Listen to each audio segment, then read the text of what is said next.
Dos lados do Morumbi, a movimentação no mercado da bola é forte. André Hernan traz agora informações sobre a permanência de forma definitiva de um jogador que já está no elenco e de uma proposta para um outro que está no mercado da bola e que o São Paulo pretende. Fala, André Hernan. São Paulo está on no mercado, né? A gente tem aí duas informações importantes para vocês aí de prima. Primeiro o Bobadilla, que é um jogador jovem, 22 anos, da seleção sub-23 do Paraguai, um jogador que vem se destacando no Cerro Porteño. O São Paulo analisou o jogador através do Departamento de Análise e Mercado do São Paulo.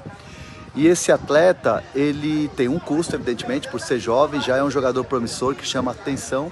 E o São Paulo fez uma oferta oficial, né, nos últimos dias, né, nos últimos 2 dias, com a condição de pagar o montante maior em 2025. Então o São Paulo contrata o jogador, né, o jogador é uma aposta, é muito jovem, paga pouco em 24 e começa a pagar o grosso em 25. Assim é a oferta. E o São Paulo está bastante otimista. Aliás, o jogador está também muito empolgado com o fato de poder se transferir para o São Paulo. Então há um otimismo das duas partes. O São Paulo espera fechar esse negócio nos próximos dias, quiçá nas próximas horas, já que o Martínez, né, o Emmanuel Martínez, como eu venho falando para vocês, não deu certo a negociação porque o América Mineiro acabou endurecendo essa negociação. Por outro lado, a boa notícia também é o Caio Paulista. O Caio Paulista é um jogador que o São Paulo encaminhou a compra junto ao Fluminense. Tinha uma questão ali do parcelamento, né? O São Paulo está com dificuldade financeira e o Fluminense acabou aceitando o parcelamento do São Paulo. Então, o Caio Paulista vai assinar um contrato por 3 anos, vai ser jogador em definitivo do São Paulo. 2 reforços, aí vamos dizer assim, 2 reforços ou 2 boas notícias para o torcedor tricolor. Um abraço.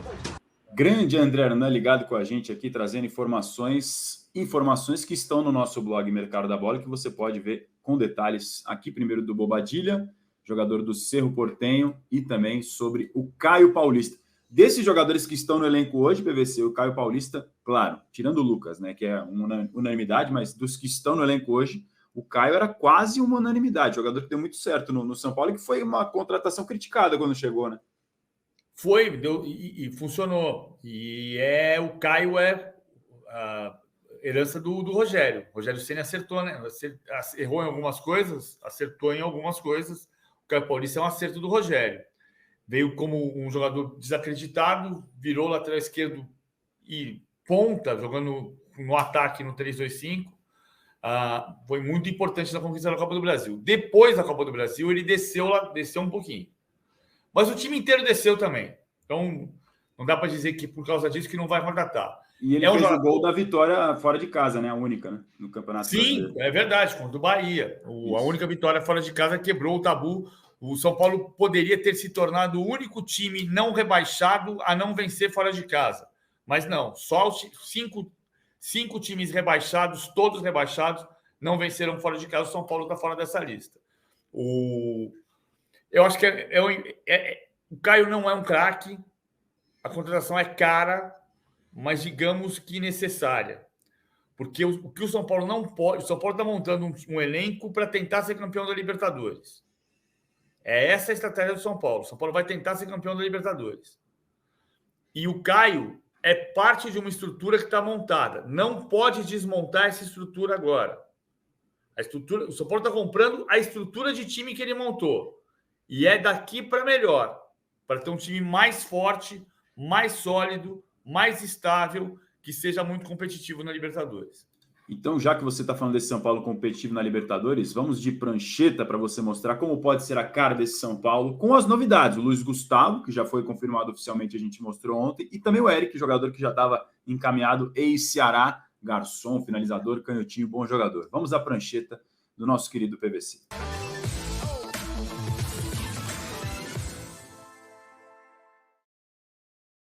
Aqui é o sistema do São Paulo. Eu falei do Caio como ponta, porque quando o time ataca, vem Caleri, que vai voltar de lesão, Wellington Rato, Lucas, vamos botar o Lucas com a 7, o Wellington depois vai ficar Lucas, Wellington, o Nestor vem por dentro e abre o corredor do Caio Paulista. E aí ficam Rafinha, Arboleda e Beraldo na saída. Onde é que entra o Luiz Gustavo? Ele entra aqui.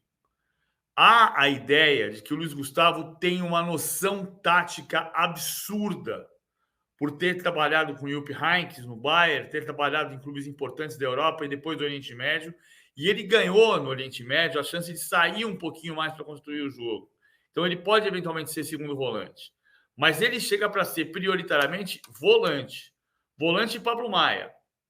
Então ele vai revezar com o Pablo Maia, eventualmente jogar junto com o Pablo Maia, Luiz Gustavo e Pablo Maia saindo um pouco mais para construir, ou Luiz Gustavo e Alisson saindo mais para construir, nesta função.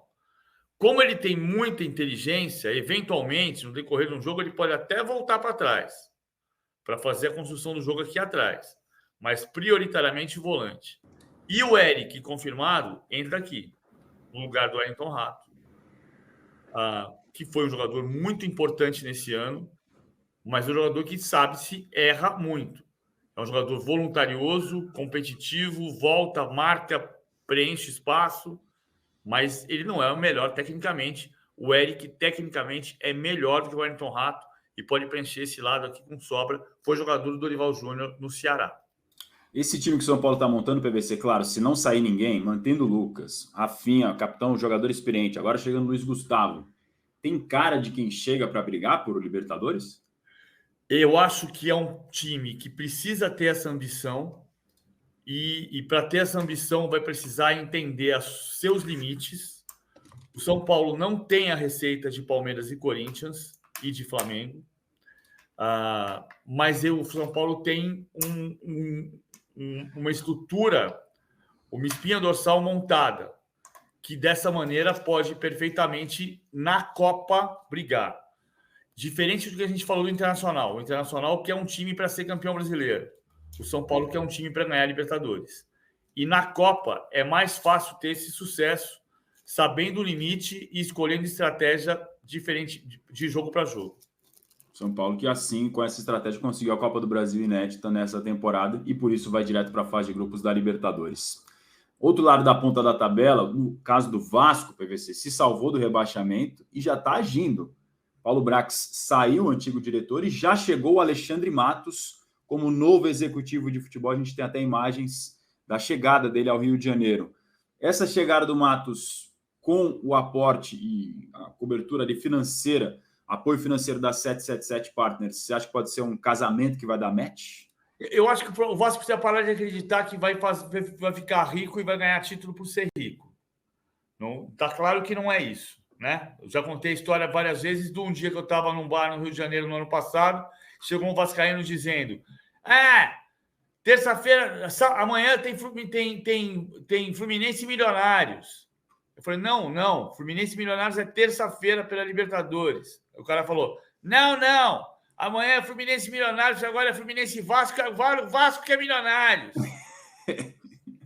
Não adianta nada isso daí. O humor carioca é sensacional. Eu acho que tem um ponto que é o seguinte: o Alexandre Matos sempre falou uma coisa que ele tem grande dose de razão, que o trabalho dele não é pegar dinheiro e gastar e montar time. E ele sempre foi visto como um dirigente que gasta muito dinheiro. E gasta. Ele gastou muito dinheiro no Palmeiras. Basta dizer que ele contratou 75 jogadores no Palmeiras em 5 temporadas e ganhou 3 títulos. E o Anderson Barros contratou 18 e ganhou 10 títulos. Então, a relação... Só que o Alexandre pegou um Palmeiras que tinha que ser reconstruído. Ele pegou... Eu conversei com ele rapidamente ontem. Ele diz: vamos aí tentar reconstruir outro gigante. Foi o que aconteceu com o Cruzeiro em 2012. Ele pegou o Cruzeiro do 6-1, que quase caiu para a segunda divisão em 11, e foi bicampeão brasileiro, contratando jogadores caros como o Dagoberto, apostas como Ricardo Goulart e Everton Ribeiro, e oportunidades como Egídio Newton. E foi bicampeão brasileiro. O Cruzeiro foi o melhor time do Brasil por 2 anos. Depois, ele chegou no Palmeiras para reconstruir e no primeiro ano contratou 25 jogadores, porque tinha que reconstruir. Ganhou a Copa do Brasil de 15, o Brasileiro de 16 e de 18. Saiu sob a acusação de que gastava dinheiro demais. O Palmeiras bateu 500 milhões de reais de dívida. mas ele ganhou 2 títulos brasileiros. E dos últimos 2 do Palmeiras, com Anderson Barros e com Abel Ferreira, o elenco herdou do Alexandre Matos o Everton, Marcos Rocha, Mike, Luan, Gustavo Gomes, Zé Rafael e Rafael Veiga. E Dudu. 8 jogadores titulares ou que foram titulares durante a campanha. Então, o Alexandre Matos participou. Até aqui, eu citei de 6 títulos brasileiros dos últimos 10, dos últimos 11. Né? 13 e 14 no Cruzeiro ele era o diretor, 16 e 18 ele era diretor do Palmeiras, 22 e 23 o Palmeiras herdou um pouco do trabalho do Alexandre Matos. E o Atlético de 21, dirigido pelo Rodrigo Caetano, todo o mérito para o Rodrigo Caetano, mas tinha ali no elenco Júnior Alonso, Mariano, Keno, Zaratio, todos contratados pelo Alexandre Matos. Então, ele participou de 7 dos últimos 11 títulos brasileiros. O que precisa acontecer? Juntar a ambição e o conhecimento de mercado que o Alexandre Matos tem, o dinheiro que o Vasco vai disponibilizar, que é uma parte não desprezível dessa história, mas é conhecimento e criar uma estrutura que seja profissional para tentar fazer o Vasco voltar a ser grande. E no caso do Matos no Palmeiras, aquele movimento de mercado do Dudu foi o que desencadeou talvez aquela virada de chave, né? Pelo menos do ponto de vista de como a opinião pública enxergava o Palmeiras com aquele chapéu de última hora em cima de São Paulo e Corinthians. O Dudu foi o símbolo dessa nova geração super vitoriosa do Palmeiras, e o Matos quem se intrometeu ali na negociação para fazer esse movimento de mercado que foi importante. Agora o Vasco está apostando nele como novo diretor executivo. PVC, chegamos à reta final do de primeira, ainda temos mais um rabicho, mas eu vou te liberar, tá bom? Obrigado, viu?